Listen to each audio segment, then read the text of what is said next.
Bollywood star hero దళపతి Vijay, Chennai beauty Trisha మధ్య గత కొంతకాలంగా ప్రేమ వ్యవహారం నడుస్తోందంటూ సోషల్ మీడియాలో పుకార్లు షికార్లు చేస్తున్న సంగతి తెలిసిందే. అయితే తాజాగా ఈ రూమర్లకు మరింత ఆజ్యం పోస్తూ త్రిష చేసిన ఒక ఇన్స్టాగ్రామ్ పోస్ట్ ఇప్పుడు నెట్టింట సెన్సేషన్గా మారింది. విజయ్ తమిళనాడు ముఖ్యమంత్రిగా భారీ బహిరంగ సభలో ప్రమాణ స్వీకారం చేసిన విషయం తెలిసిందే. అయితే ఈ కార్యక్రమానికి త్రిష కూడా హాజరైంది.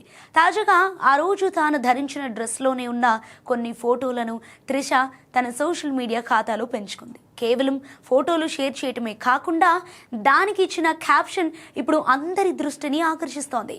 లవ్ ఈజ్ ఆల్వేస్ లౌడర్ అంటూ త్రిష ఆ ఫోటోలకు ఒక ఆసక్తికరమైన క్యాప్షన్ జత చేసింది.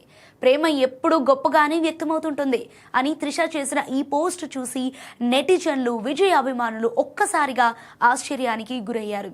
ఇక సోషల్ మీడియాలో దీనిపై భిన్నాభిప్రాయాలు వ్యక్తమవుతున్నాయి. విజయ్తో ప్రేమ, డేటింగ్ అంటూ వస్తున్న వార్తలకు పరోక్షంగా త్రిష గ్రీన్ సిగ్నల్ ఇస్తుందా అని కొందరు అనుమానిస్తున్నారు. మరికొందరు మాత్రం కేవలం ఆమెకు ఆ డ్రెస్, ఆ ఫోటోలు నచ్చి పోస్ట్ చేసింటుందని, దానికి వస్తున్న రూమర్లకు ఎలాంటి సంబంధం లేదని కొట్టిపారేస్తున్నారు. ఏదేమైనప్పటికీ ఇద్దరి మధ్య ఏదో నడుస్తోందనే అనుమానాలకు ఈ పోస్ట్ మరింత బలాన్ని చేకూర్చిందని కాలీవుడ్ వర్గాల్లో గుసగుసలు వినిపిస్తున్నాయి.